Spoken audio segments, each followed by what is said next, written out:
constant through all the years, Ray, has been baseball. Little roller up along first. Behind the bag. It gets through Buckner.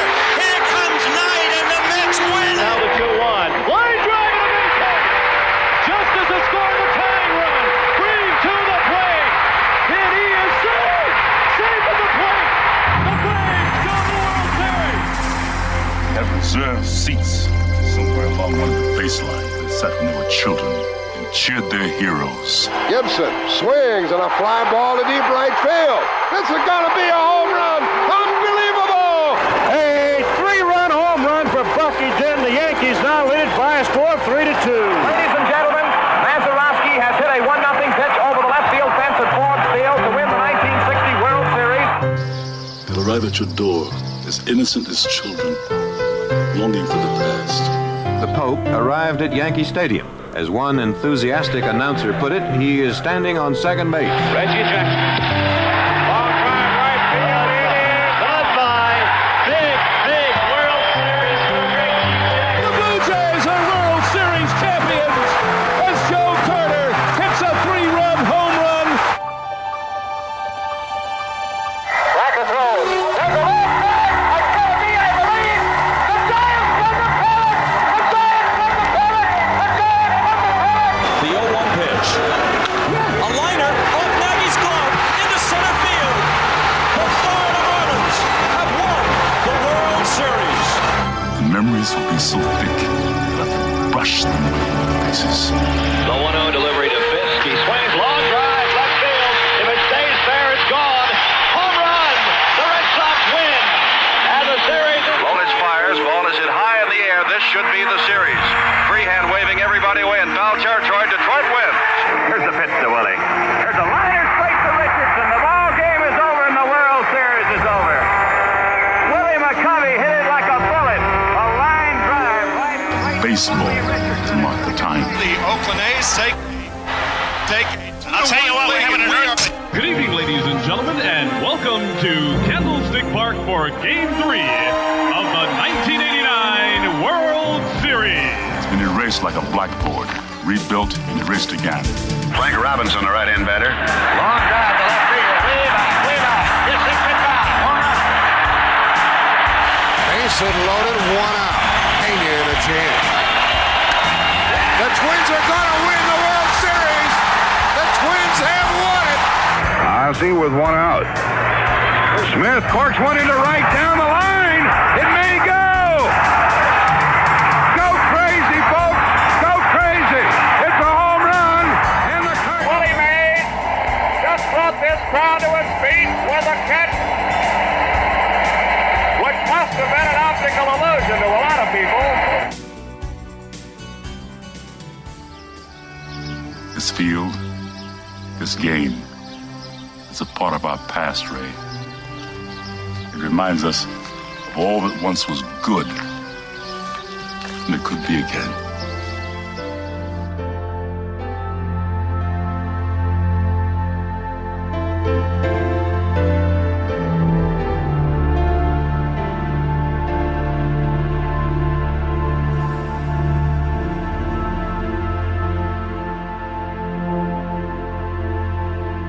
Broadcasted live.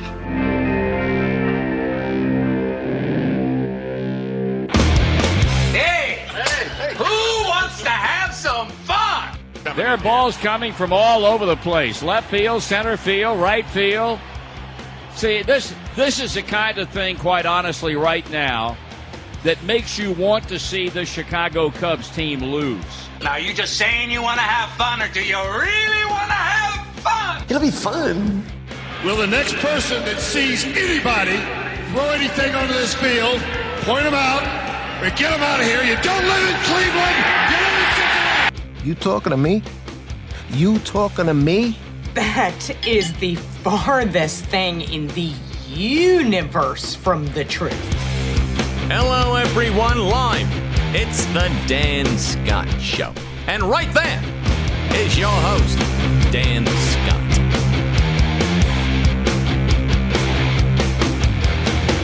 Well, good morning, everybody, and welcome to this Thursday edition of the Dan Scott Show. I am your host, Dan Scott cleverly named the show after me so I wouldn't forget the title.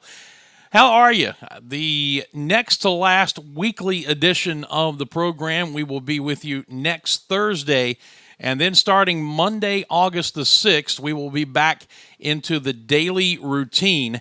And by the time we get there, if everything goes according to plan, man, you are going to see some significant changes in the look of the show.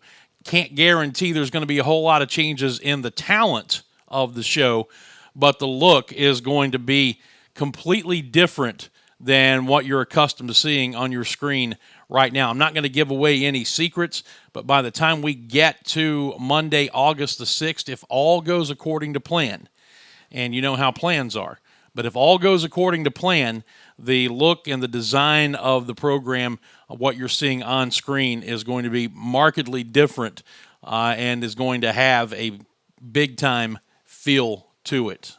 That I can promise you.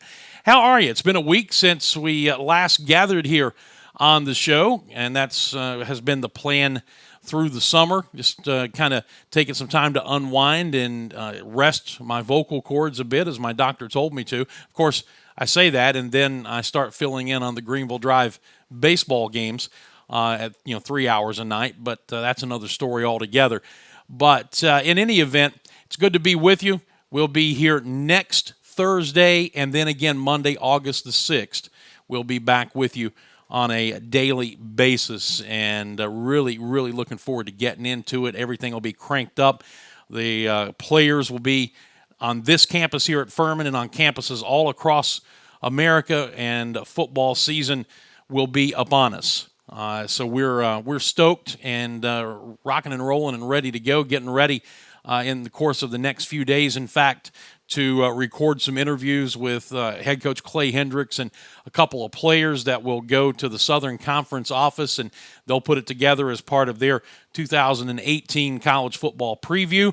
And it's on. The off-season pretty much is done, and you know how it is with college athletics. There's not much of an off-season for players and coaches these days anyway.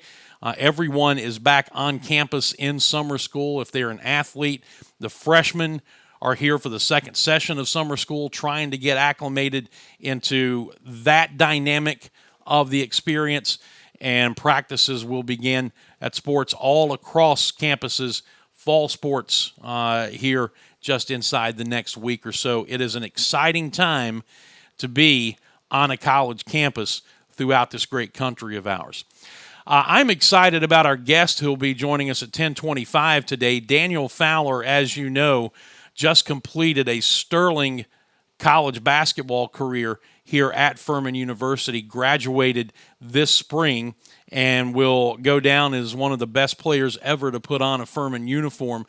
Well, he's now going to put on a suit and be on the Furman sideline, on the bench. He has joined Bob Ritchie's staff as the director of recruiting, and I'm excited about it. He's going to be joining us here in studio at 10:25 to talk about his transition from player to coach / administrator, if you will, and see how that's going. It's been in the works, and in fact, he's already been working, I guess, for quite a while now, but the official word came down just a couple of days ago, and we wanted to wait until the school and the sports information office officially announced it before we brought him on. So he'll be with us today, and we're excited about talking to him. The show is brought to you by our friends at Carolina Creative. They are the ones who have designed the new show website, thedanscottshow.com, and it went live yesterday afternoon. There you see what's coming up on the show today. And somewhere here, there's the contact info.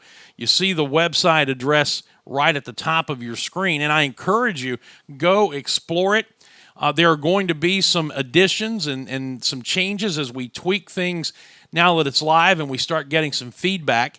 But the most important thing is we want you to go. You can watch the show live from there on a daily basis. And right now, we are taking registrations for the first of 5 consecutive weeks of giveaways. And up first, if you're looking at your screen, coming up at the Peace Center, it's Sister Hazel. Big recording act, great band, and they're going to be at the Peace Center on August the 3rd. You fill out that pop-up registration box when you first log on to the page, and you will have a chance to register there. We will pull one name out of that registration for the Sister Hazel tickets.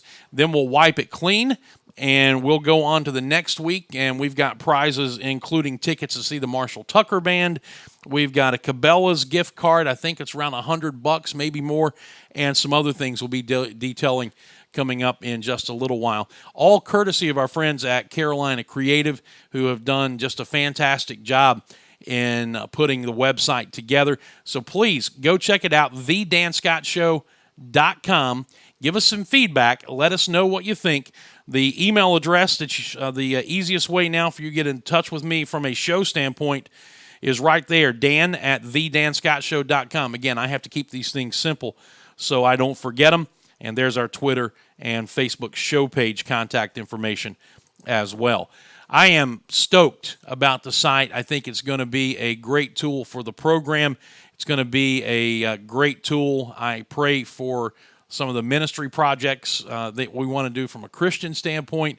And I'm just excited about the direction things are heading here. Now, of course, none of that matters if we don't provide you with content that you want to see, and that is obviously going to be the next phase as we continue to try to bring you things, not only to promote what's going on here at Furman, to give the Paladins something they don't get anywhere else on a daily basis, but looking beyond that, doing some of the things that we already do, adding more to it, getting more people here in studio, and getting into some roundtable type discussions. All of those things are in the works for the show moving forward.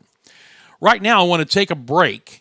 And when we come back from that break, story, in case you missed it, out of Chattanooga a couple of days ago, their freshman sensation quarterback, remember Cole Copeland, who made his debut against Furman last season in the middle of the year? They had to pull the red shirt off of him, and he set freshman records in that game. Although the Paladins won the game handily, he still performed well and performed well the rest of the season. He's been suspended for the entire 2018 campaign. We're hoping to get a reporter on from the Chattanooga newspaper who wrote a very fine article about it a couple of days ago. We've reached out to him, hoping to get him on before the show is out. Whether that happens or not, I don't know. But when we come back from the break, we'll give you the details of what apparently has happened and some of the other issues facing the Mocs program right on the precipice of fall practice beginning all across the Southern Conference and beyond. Show brought to you again by our friends at Carolina Creative, and we'll be back in just a moment. Holding, number 79, defense, first down. I'm also holding a party tonight. Great call by the official. Looks like we've got another flag on the field. Holding, a Pepsi. Necessary refreshment. Hey, Ted, bring some of that Pepsi to my party. Pepsi and the NFL. Welcome to the Fun Doesn't End Zone. When the Furman baseball team goes on the road, it travels safely, comfortably, and with the latest technology with Jeans Tours and Charters. Jeans has been a Furman favorite for decades and has serviced Furman baseball for over 20 years. Take it from head coach Brett Harker. Book your next road trip with Jeans.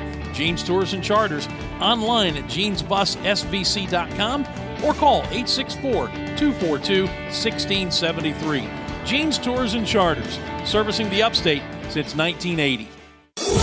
If you've been sidelined by an injury, the St. Francis Sports Medicine team is here 24/7 to get you back on the field. Our highly trained network of physicians, athletic trainers, and physical therapists treat all types of sports-related injuries, even those that don't occur from playing a sport. Call the St. Francis Hurt Line at 675-HURT for priority appointments or at-home advice. Again, that's 675-HURT.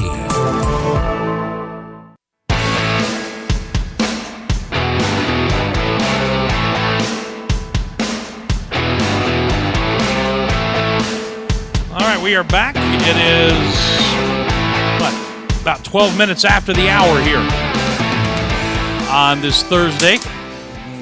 Daniel Fowler will be here, whether that thing is up with us or not. One of the best things about the redesign of what you're going to be seeing on screen that'll be up and running hopefully by August the 6th is that our high-tech graphics department will be laid to rest on a permanent basis. I am Dan Scott. Good to have you with us here on the program. I want to take just a moment to talk to you about my friends at Security Complete. I've been telling you for some time now that I switched the protection of my home and family to Security Complete, and I can tell you I've been ecstatic with the results. Locally owned, with more than 40 years of experience in the industry, Security Complete uses nothing but the latest technology, which equals low overhead, which equals greater savings to the customer. Fully automated systems with monitoring rates much lower than the competition. Security Complete gives you all this and does not require a contract of any length. Find out more. You see the phone number on the screen, 546-0360, or you can check them out on Facebook or Twitter. Just search for Security Complete, and you will find them there. They are my first line of defense for my family, and they should be yours too for your family, your home, and your business. That is Security Complete. Please tell them you heard about them here on the show. Just got a note from Gene Henley, the reporter from the Chattanooga newspaper. He indeed will be able to join us coming up at about 10:45 to talk about what's going on with the situation surrounding the Mocs football program and the fact that their fine young quarterback, Cole Copeland, has been suspended for the entire season. Just a little bit of a background on it. Again, Copeland made his debut against Furman last year. He was a freshman. They had planned on redshirting him, but injuries, suspensions, other things conspired to force the hand of head coach Tom Arth and pull the red shirt off of him for the Furman game. And he was very, very good in that game. He started the final 6 games overall, threw for 1,177 yards. 317 of those yards and 2 touchdowns came in that October 7th game against the Paladins. He set Chattanooga freshman records for completions, attempts, and yards. He's a big, strong, kind of a classic drop-back quarterback, does have some maneuverability, and they were really, really high on him. Reports seem to indicate that he's academically ineligible, but head coach Tom Arth would not confirm that. Anyway, we'll get more details on that and some other issues facing the Mocs, who will be making their way to Paladin Stadium this season, when Gene Henley joins us coming up at 10:45 this morning. We're going to be doing, by the way, when we get into the daily shows in August, we're going to be taking the Furman schedule week by week and heading through the schedule, bringing on people to preview every single opponent, starting with Clemson, the first game of the season, and going all the way through the end of the schedule. We're going to get that done before the first game and then revisit with folks during game weeks as the season goes on. I love getting the other broadcasters on when possible and getting their feel for things. When we can do that, we will. If not, we'll go to newspaper reporters or other sources. But we try to get the other guys on. We do a segment in our radio pregame called The Other Guy, where I visit on a weekly basis with the play-by-play voice of the other team. And it's always a fun time, and we try to expand that a little bit during the season and get a preview on a weekly basis of that upcoming opponent through their eyes. So anyway, for today, Gene Henley, the reporter for the Times Free Press in Chattanooga, will be with us at right around 10:45 to talk about the suspension of Cole Copeland and then move forward from that, or how the Mocs will move forward from that. On a national level, NFL training camps are opening all across the country, and right here in the upstate, of course, at Wofford College, the Panthers are setting up camp in their regular summer home. And then beyond that, Major League Baseball's non-waiver trading deadline is the 31st, which is this coming Tuesday. It'll be, I think, 4 o'clock Eastern that afternoon if history repeats itself. It used to be midnight on the trading deadline day, but now they've set it at 4 o'clock in the afternoon, and that's the way it's been in the last couple of years. A lot of swirling, a lot of talks. There have already been some moves. As you know, Zach Britton was traded from the Orioles to the Yankees. You know, I just can't fathom. And it used to be in Major League Baseball that there's no way a trade like this would have been made. No way that one team would have traded a player of Zach Britton's quality to another player in their own division. Heck, general managers used to struggle sometimes and hesitate to even trade to a team in their own league, much less inside their own division. You very rarely, if ever, saw trades like that being made. But again, it's a new era. The rebuild is on full force in Baltimore. Manny Machado was the first big chip to fall. He went to the Dodgers. Zach Britton goes to the Yankees. There are a lot of names being kicked around. The latest is that the Toronto Blue Jays are looking to trade A.J. Happ, their left-hander, who apparently the Yankees are looking at that as a possibility. So are the Cubs and maybe even the Phillies. Relievers like Cincinnati's Raisel Iglesias are names that are being bandied about right now. This could be a very, very active trading deadline. And remember how this works. Up to the deadline on July the 31st, which is this coming Tuesday, players can be traded without having to pass through waivers. After that, trades can still be made, but a player has to clear waivers. And that process is one that if you want to trade a player, you have to have him pass through waivers. And what that means is you put him up on the auspice that you're going to release him. And every team, starting with the team with the worst record, going in order, has a chance to claim that player. If nobody claims him, then he has cleared waivers and then can be traded without any issue. If somebody does claim him, then that team, one time and one time only, can pull him back and then either keep him or try to work out a trade with the team that claimed him. And the old days, again, going back to a different generation, there was an unwritten rule amongst general managers that basically went this way. You don't block the players I'm putting on waivers. I won't block the players you're putting on waivers. It was a gentleman's agreement, and I use gentleman in quotes. That has gone out the window in this current generation of baseball. Now, teams will jump up and block players in a heartbeat. The danger to that, though, is let's say, for instance, the Yankees decide they don't want to trade for A.J. Happ, or maybe they are trying to trade for A.J. Happ, and another contending team like Cleveland is not necessarily looking for pitching, but they don't want the Yankees to get A.J. Happ, thinking about a possible playoff matchup. So Cleveland jumps up and blocks by that trade by claiming Happ on waivers. Well, Toronto doesn't have to pull him back. Toronto can just say, hey, you're stuck with him. You have now taken on that payroll. So there's a risk-reward when it comes to blocking trades by claiming a player on waivers to keep somebody else from getting him. It's all very intriguing. It can be cloak and dagger sometimes, and it makes for some interesting conversation and moves heading down the stretch, because for a player to be eligible for the postseason, he has to be on his current team's roster prior to September the 1st.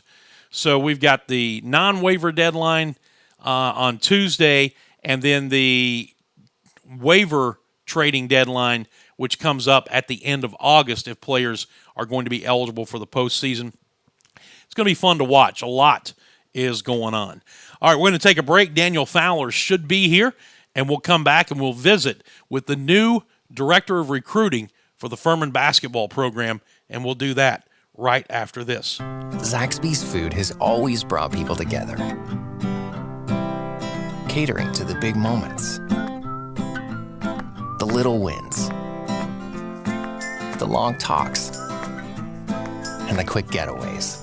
Because food this inviting is bound to add a lot of flavor to your life.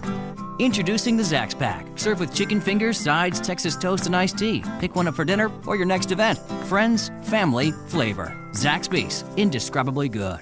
I was surprised recently when I learned that Americans spend $80 billion a year on illegal sports gambling. Sure, that's spread out over millions of gamblers, but still it makes you wonder where that money's coming from. Unfortunately, too often it's coming from money that was intended to buy groceries, pay the mortgage, or even put children through college. If gambling's had a negative impact on your life, call the SC Gambling Hotline toll-free at 877-452-5155. Help is confidential and available 24 hours a day. A message from the South Carolina Department of Alcohol and Other Drug Abuse Services.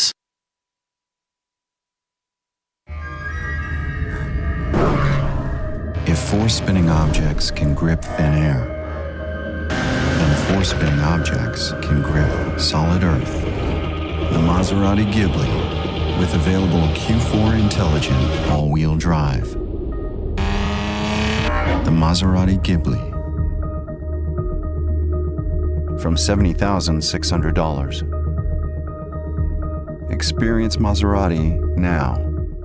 Since the 1950s, upstate residents from all over have come to Stack's Original. It's simple. Stack serves the best Southern-style down-home cooking in the area. Whether you're looking for a healthy breakfast, delicious lunch, or a relaxing dinner, Stack's has it all. Every Sunday after church, enjoy a great lunch with your family, including country-style steak, fried chicken, baked ham, and much, much more, plus a huge selection of side vegetables. It's easy to see why Stack's is the Greenville tradition. Call about our catering services for your next event. Stack's Original, 1704 Poinsett Highway, Greenville.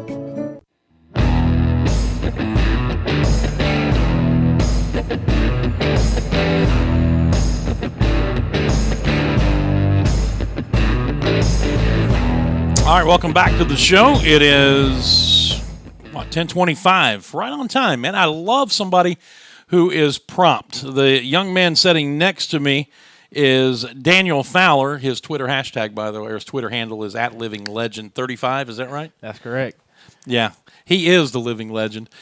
Just completed an outstanding 4-year basketball career here with the Paladins, was part of the group that laid the foundation for the incredible turnaround of this program, and apparently can't get enough of it. He has decided to stay on as Bob Ritchie's new director of recruiting. Is that correct? That is correct. How you doing, man?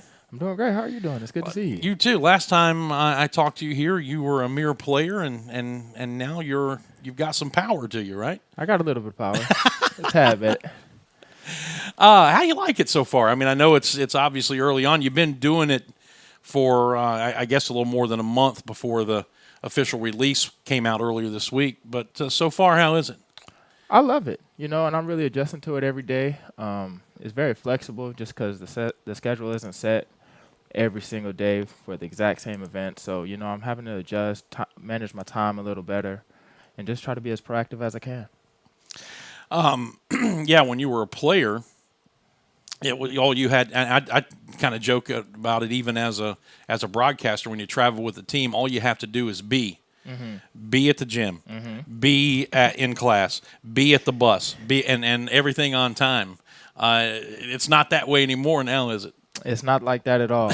And I mean, it was easier as a player just because you knew exactly where you had to be exactly at the time, and the schedule was already set. But being on this side, things are a little different. Let's talk about what you thought you might like to do. First of all, let's even go back before that. Your career, as I mentioned, you came in and were part of that class that just graduated this year, the 4 seniors that Nico Medved brought in and laid the foundation for what would become just an incredible turnaround for Furman basketball. I think won 9 games, or was it 7 games the year before he got here, and then now we're on the heels of, 3 consecutive 20-win seasons. Is that right? It's just been a remarkable turnaround. Bob Ritchie was the lead recruiter on all of you guys under Coach Medved, so he was, already intimately familiar with all of you. Have you had time yet to kind of look back on your playing career and kind of assess what kind of experience you really had? I haven't really reminisced like that, but I do think about it all the time. I mean, just still being here, it's hard to get away from, and there's a couple murals up on the wall of me, and that kind of brings back a lot of memories. But I always think about the good and the bad, and you can't ever forget about the bad just because it's going so well right now. So I do think about it from time to time. What will that experience mean going forward in your new job? How will enable you to be able to relate to what players are going through? I mean, just being in their shoes before. I mean, coming in as a freshman, not having a clue what's going on, tempo being way faster than what you thought it was. Some of those days get really, really challenging with practice, weights, having to go to class, and so just kind of being a person in their ear that can really help them and motivate them and just tell them that everything's going to be okay. What about the dynamic of going from being a teammate with most of these guys to now not the boss, but you're in some position of authority? That's got to be a little awkward. That, I will say, that is one thing that I am adjusting to and having to, get used to, because, I mean, I was just right there with them. Mm-hmm. And I've been through a lot with those guys, and I just really want to be someone that they can depend on, that they can lean on. If they need anything, I just want to be here to help. Can you be good cop in this situation to Bob or somebody else on the staff's bad cop? Because you know that dynamic is there, obviously. Mm-hmm. You got, I'm sure, your rear end chewed out on more than one occasion, and there was an assistant coach you could go to after that was done. Am I accurate here? Am I very accurate? Uh-huh. Very accurate. And so, I mean, I can be that guy, for them, just because there will be times where things get very difficult. But, I can tell them that, you'll get through it. Next play, don't worry about it. It'll all get better over time. And so I do think that I can be that person. I think most of our people who follow Firmer basketball are shocked that you would do anything to get your butt chewed out by the head coach. I mean, it's been very, very... I don't want to go into detail, I'm just kidding. But there have been times. Not going to spill any secrets here. Yeah, but there have been times where, I've gotten what was, mine, We all do. Exactly. And I'm going to let you know something, pal. It ain't going to stop just because you're not a player anymore. Mm-hmm. There's still a boss. Most definitely. And so at the other end of that bench. Yeah. You toyed with the idea of trying to continue your career as a player, right? Mm-hmm. I did toy with it, and I did think about it, but it just wasn't in my heart to continue to play. And so I was very unaware or, uncertain of what I was going to do next. But the opportunity was presented to me by Coach Ritchie, and so I felt that it would be a good position for me. What, was it an easy decision? You said your heart wasn't in it. I mean, is it something you feel like at some juncture may come back, or are you at peace that this is the right move and this is what it's going to be moving forward? I do feel as if this is the right move and where I need to be, but that's always going to be a thought in the back of my mind if I should have played or if I, should still be playing. So that's something that I think about all the time. I think that's the thing that I still battle with the most. Yeah, and the thing now is there's so many more opportunities for guys like you to continue your career professionally than there used to be. So many overseas opportunities. There's what's called the G League now, which is the developmental league, and other places that you can play. So if you've still got that competitive fire burning from a player standpoint, there are opportunities that exist now that, say 20 years ago weren't there. Mm-hmm. So I would imagine for somebody like you that would make that decision even that much harder. It does make it very hard because there were some times where, people would reach out to me and be contacting me, but it wasn't in my heart, so I couldn't do it and I couldn't commit to it. Well, but that shows a sign of maturity to me, because if you do something and your heart's not in it, then A, you're not going to be happy, but B, more importantly, you're not going to be giving your employer your best effort. Yep. So to me, that shows that you had the maturity to make the right decision. Yep. And I always do know that Furman is a place in my heart. Mhm. And so when the position was presented to me, I felt that it was the right move. And besides, you can always go dominate noon ball, right? You know, over at the Pack. At times, you know, if I need to get the competitive juices out, I can go over there and play a little bit. This is Daniel Fowler, just graduated back in the spring and now is the new director of recruiting here for Bob Ritchie's Furman University staff. By the way, coming up at around 10:45 or just after, Gene Henley, who is a reporter for the Times Free Press in Chattanooga, is going to join us via phone to talk about the suspension of the season for UTC's starting quarterback Cole Copeland, among some other issues they are facing down in mock territory. So Tyler Lewis decides to leave to pursue other opportunities, and Bob Ritchie came to you first, right? Yes. And you also had maybe an opportunity to stay here at Furman, but outside of the world of athletics. Yes. In the admissions office. Mm-hmm. Was it an easy decision to stay with the basketball team? It was not easy. I mean, when the positions were, you know, when I was going between the pros and cons, it's hard to get away from the basketball program because that's where I was, you know, brought up and that's what I know. And I mean, I love it and it really matured me in many ways. And so when I had to pick between admissions and, you know, athletics, it was tough, but I knew that basketball was what I wanted to do. So somewhere in your mind, all these years as a player, did you think that when the day came, whenever it was, that your playing career was done, that you wanted to go into coaching?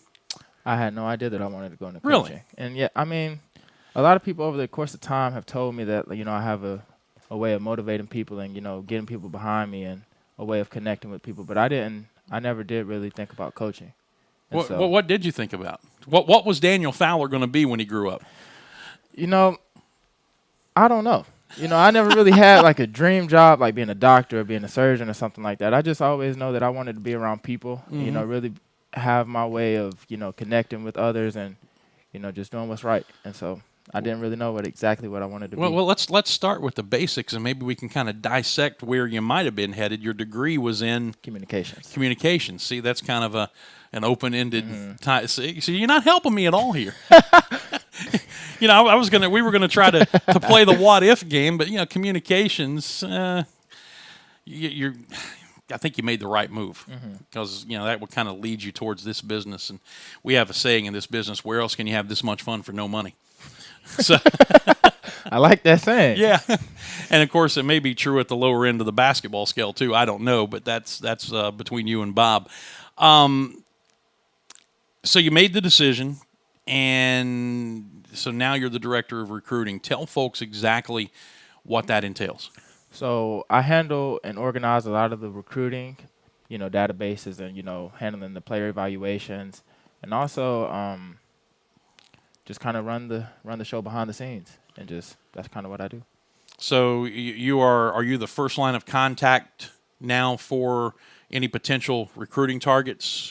Is that how it works? And do you set the schedules for the coaches who are going to go here and go here? A little bit of that. A little bit of that. But, you know, since I'm new and just getting accustomed, they're having to help me a lot with that. But I'm learning and growing. So you haven't put your foot down yet? I think I got it halfway down. Not fully down yet, but halfway down. I got you. We're on the way. What will your on-court duties be, if any? Because there's a limit as to the number of coaches who can actually be on court at practice and doing things. So from a practice standpoint or during a game, what will your duties be? I'm sure I'll have to evaluate and watch, you know, certain things that the players will do. And in the course of practice, you know, I'll just be able to tell them what I see. I might not be able to be on the court, you know, running drills, but I can always give my insight and, you know, tell them, hey, be here, do that, or, you know, doing a good job.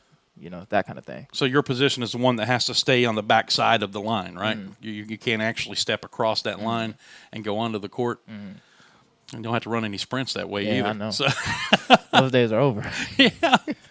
Unless you want to get out and show off, you know. You still got it? Or what kind of shape are you in right now? Horrible shape. I've just started back lifting weights. Look at this guy. Horrible shape, he says. This guy is chiseled. Not the shape that I was playing, but I mean, you know, I'm very competitive. So if I need to go out there and do what I can do, I will, but, I don't try to show off. Shorter periods of time. You can't get out and now. No, not a 30-minute game, but maybe like 8 minutes. I can go out there and do something. How long would it take you to get back into game shape if you had to?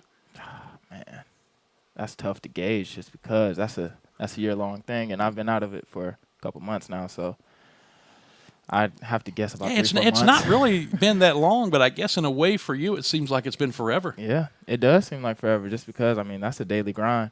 And for, to get out of it for even a couple weeks, you can get out of shape. So it's tough to gauge. All right, I'm going to put your communications degree to work now. I want you to play analyst. Okay. Tell me what you've seen from the freshmen who have been on campus. Have you seen them with the ball in their hands yet? And what do you like? What don't you like? Give me a little bit of analysis here. All right. So one thing that the freshmen can all improve on is intensity. They come in, and it's not their fault just because high school is different from college, but they come in and they think they're going hard, but, it's always another level that you can take it. So I would say intensity and just being confident. As a freshman, I came in and I was very timid just because I didn't want to step on anybody's toes or, make any mistakes. But, that's a part of the growing process. So I'd say for the freshmen, just go out there. They recruited you for a reason, and you have to do that. And if it's make plays, if it's make shots, you got to be confident in your abilities because you're here. And so I'd say just be confident and, increase the intensity. How's the skill set of the ones who have just come onto campus? Very skilled.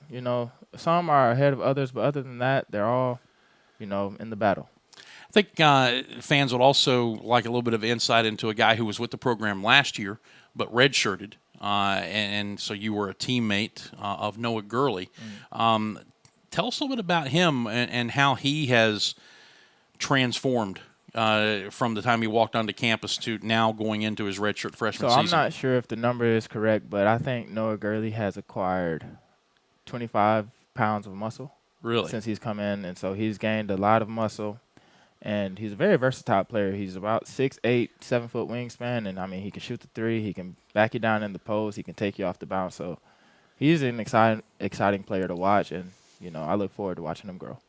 See, this is kind of inside analysis that we're looking for here on this program. This is Daniel Fowler, former player and now the director of recruiting here at Furman. You talked about coming in as a freshman and being timid.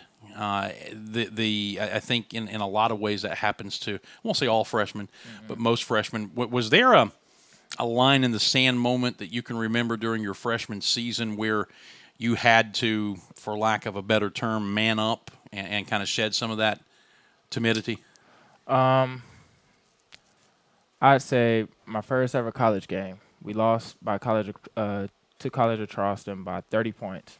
Home game, first ever college game. And so at that point, I was just like, this can't be what college basketball is, So there had to be changes made, You just have to commit to it, and whatever the vision is, you have to go with the vision. And it's always team first, but, at a certain point in time, you got to understand that this isn't acceptable. How long did it take you to get and really grasp the intensity message? I will never forget, and I have used this story a 1,000 times, and I'll continue to use it, but in the years that I covered Clemson when Oliver Purnell was the head coach there, and I don't know what you know about Coach Purnell, but he played basically 40 minutes of pressing defense and up-tempo offense, and you had to be in shape and you had to be intense, and if you didn't defend, you didn't play, kind of like what we're seeing here to a certain degree. But when freshmen would come in, Oliver, he would say with a little bit of a chuckle that they come in with what he called the high school trot, and that's where you hit a jump shot and you turn and you trot back on defense. And he had to, and I think he got a little bit of sadistic pleasure out of this, get that high school trot out of his freshman. You know what he's talking about? I know what he's talking about. If you make a good shot or celebrate a good bucket, you hesitate to get back on defense. You kind of showboat a little bit, but none of the guys have that here. For some reason, that's not a thing that, the recruits come in with.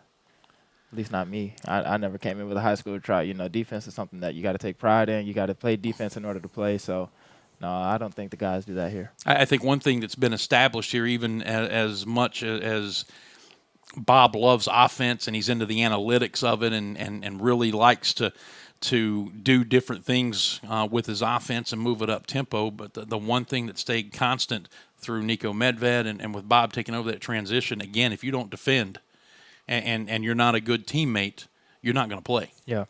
And so, I mean, since the time where I came in as a freshman and up until this point, we were best when we played defense and shut guys out. So, and that also made offense way easier just because when we got out in Phoenix, nobody could stop us. Mm-hmm. And so when guys commit to playing defense and getting those stops, the game's so much easier for us. And when you break somebody's will, it's way easier. And it's way more fun that way. So that's one thing that I always do appreciate about defense. That sounded a little sadistic in his own right, when you break somebody's will. I mean, that's what defense is, you know? Just break their confidence. I like it. Yeah. So what's the immediate future? What's on the schedule? For me or for the team? Both. Oh, for the team, they have a video shoot today. So, I mean, that might not be something I'm supposed to say, so watch out for that. And also, a little too late now. Yeah, I know. We got practice next Monday, and that's it.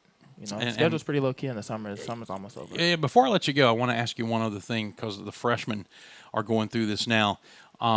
It's a difficult transition on the court from high school to college. It's a difficult transition academically from high school to college.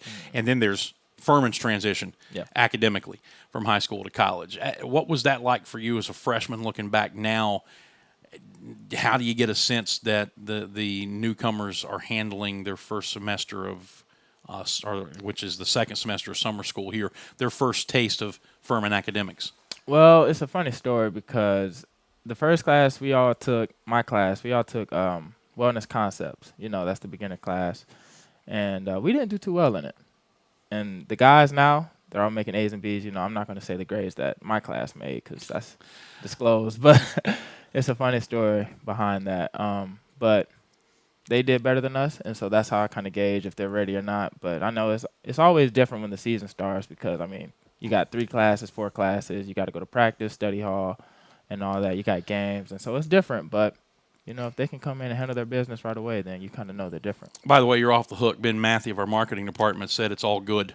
That you could mention the Thanks, Ben. the video shoot, and he says they're doing the green screen shoot tonight, in fact, for things that we'll see during the course of the season. Also want to mention, Ben mentioned earlier in my Facebook feed that the season tickets are now live for the entire home schedule. So season tickets are available not only for football but for basketball as well. So you'll want to go check that out and get your tickets for what's certain to be another fun season of Furman basketball. Man, I can't tell you how happy I am for you. It's great to have you hanging around here. I'm sure that once the season starts and the things that I have to do, I'll be a thorn in your side. Get used to it. I will. But it's great to see you again, and let's go out and get them, man. All right. Thank you. That is Daniel Fowler. Stay tuned. We'll be back. Gene Henley from the Times Free Press in Chattanooga will join us on the other side. Don't go away. Holding, number 79, defense, first down. I'm also holding a party tonight. Great call by the official. Looks like we've got another flag on the field. Holding, a Pepsi. Necessary refreshment. Hey, Ted, bring some of that Pepsi to my party. Pepsi and the NFL. Welcome to the Fun Doesn't End Zone. When the Furman baseball team goes on the road, it travels safely, comfortably, and with the latest technology with Gene's Tours and Charters. Gene's has been a Furman favorite for decades and has serviced Furman baseball for over 20 years. Take it from head coach Brett Harker. Book your next road trip with Gene's. Gene's Tours and Charters, online at genesbussvc.com or call 864-242-1673. Gene's Tours and Charters, servicing the upstate since 1980. If you've been sidelined by an injury, the St. Francis Sports Medicine team is here 24/7 to get you back on the field. Our highly trained network of physicians, athletic trainers, and physical therapists treat all types of sports-related injuries, even those that don't occur from playing a sport. Call the St. Francis Hurt Line at 675-HU-RT for priority appointments or at-home advice. Again, that's 675-HU-RT. Hey, Furman fans, it's baseball season. Here at Ingles, we know that as you root for the home team, sometimes you want more than just peanuts and Cracker Jack. And while we do deliver on your favorite ballpark classics, we're proud to offer a packed lineup of everything you need to make your next meal a home run. Ingles, a proud sponsor of Furman Baseball and the official grocery store of Furman Athletics. Go Dins!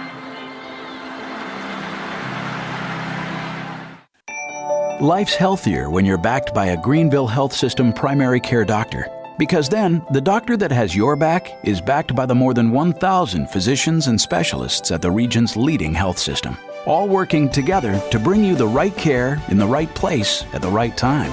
Great health starts with a GHS primary care doctor, and there are more than 200 of them conveniently located throughout the upstate, ready to see you. Find yours today at ghs.org/mydoctor.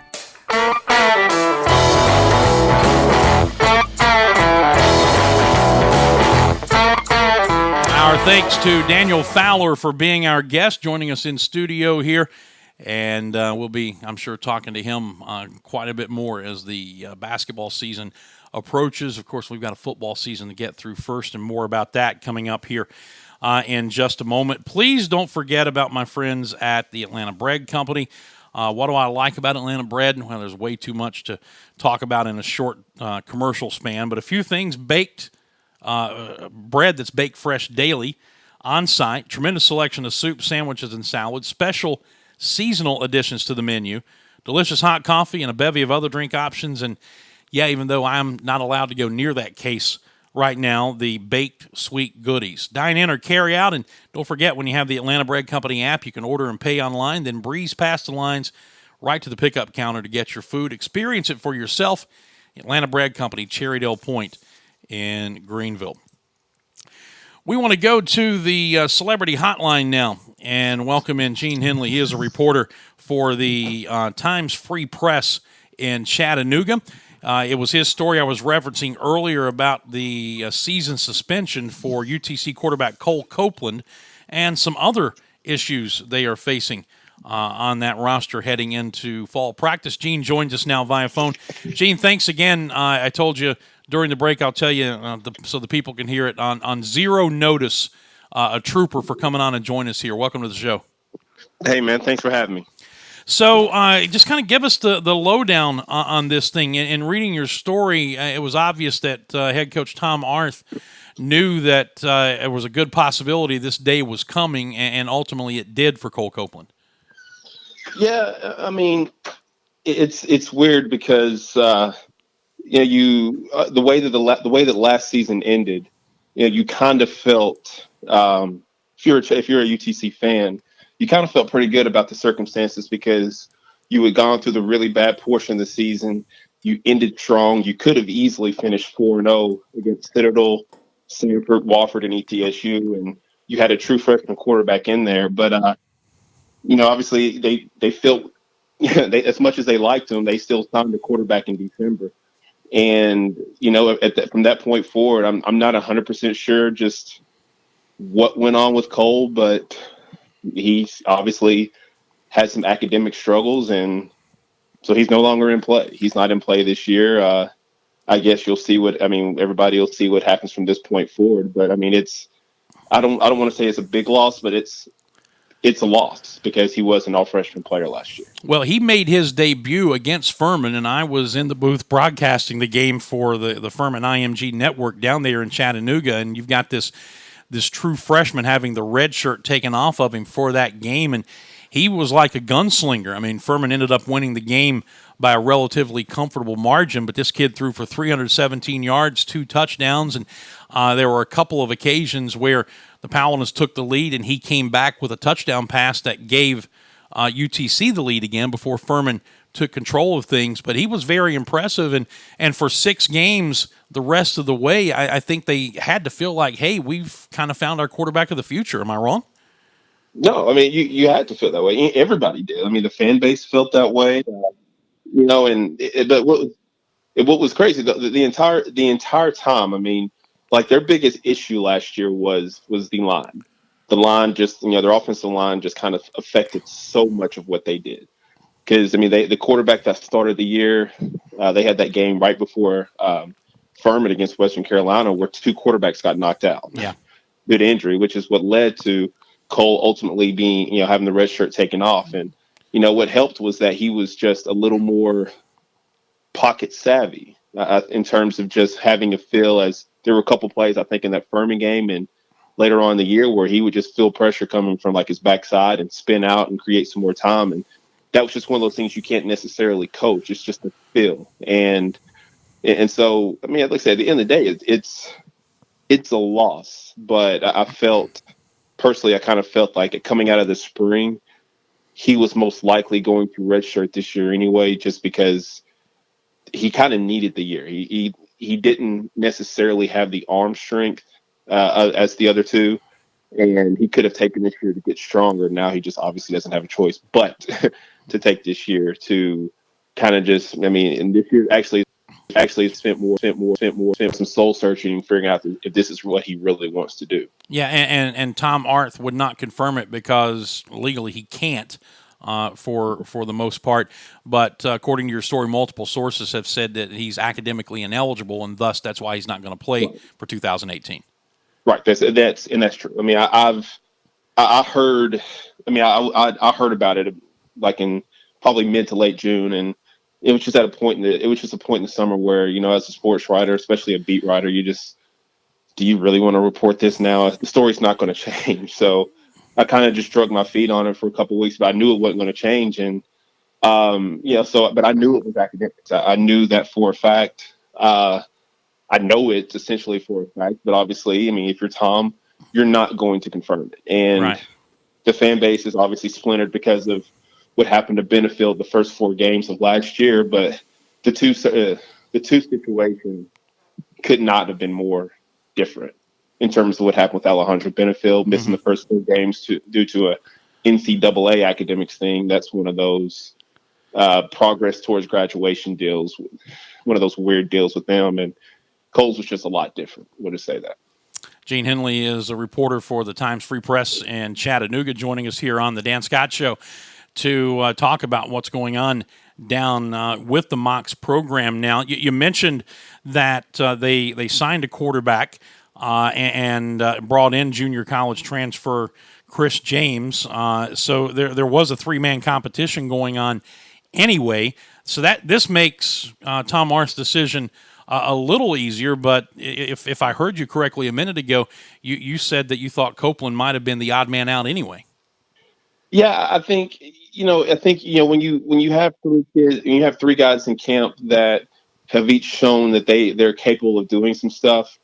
This is the way that I watched the practices, and James missed the majority of the spring because of like a hand injury, one of his finger, he had something messed. A hand injury, would say that, and so you didn't get a chance to see much. But what you got the opportunity to see, I mean, this kid's pretty good.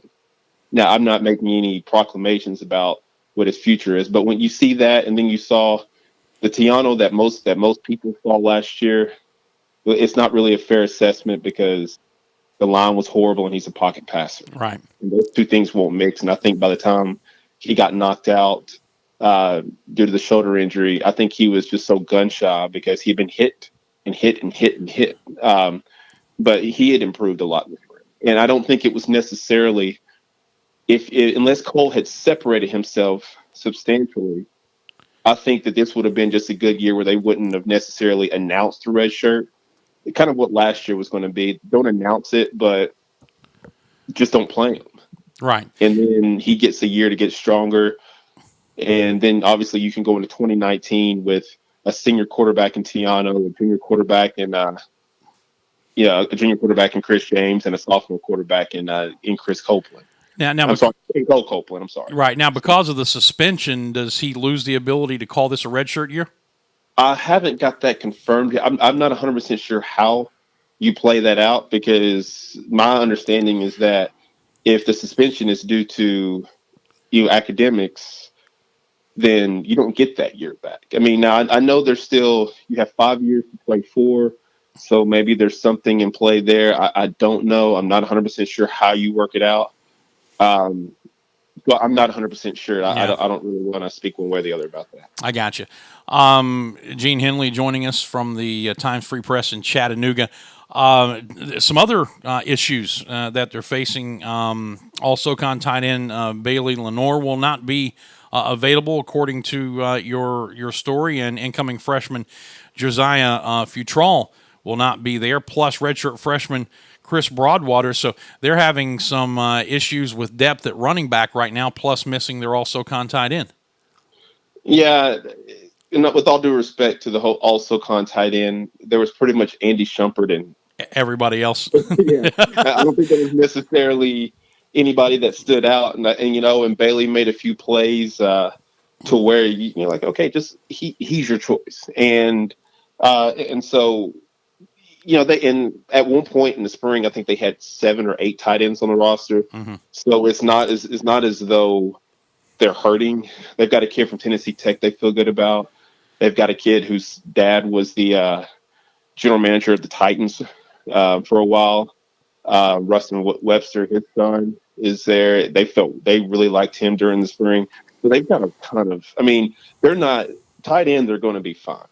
Now, running back, they're okay as long as this Price kid that they named all conference yesterday is, as long as he's okay, and the Trotter kid that's going to be a senior, as long as they're okay, then I think you're all right. But if something happens to those two, then you're looking at a true freshman. So I mean, it really, losing Broadwater and Futrall really hurt because they kind of fit the mold. They were both about 6 feet tall, about just over 200 pounds. Bigger backs, which is what Tom likes, especially in this league. You got to have some guys that can take some punishment, and so they're really hurting at the running back position. I know they're still trying to look at some different things, but I think as they're currently constructed with just 3 scholarship running backs, they could be hurting if something actually goes wrong with one of the 2 primaries. Gene, before I let you go, the biggest issue, as you said, with the Mocs a year ago, was their play on the offensive line. They allowed more than 30 sacks over the course of the season. Is that area going to be appreciably better in 2018? Well, they've looked the spring. They looked better, but I mean, it's kind of hard to look worse. But they've brought in. They brought in a lot of pieces. They brought in a kid from Georgia, another kid from Louisiana, Monroe, brought a kid in from Mississippi State. And then they have they had a kid who redshirted last year, his name is McClendon Curtis, who I'm going to go ahead and say he's an all-freshman pick this year. I'm just going to go ahead and say it. He's 6'8", he's 320. I mean, I saw the kid this summer. I mean, he's an athletic 320. He dunks the basketball like it's no big deal. The kid's extremely athletic. He's got really long arms. So they'll be a lot better on the line.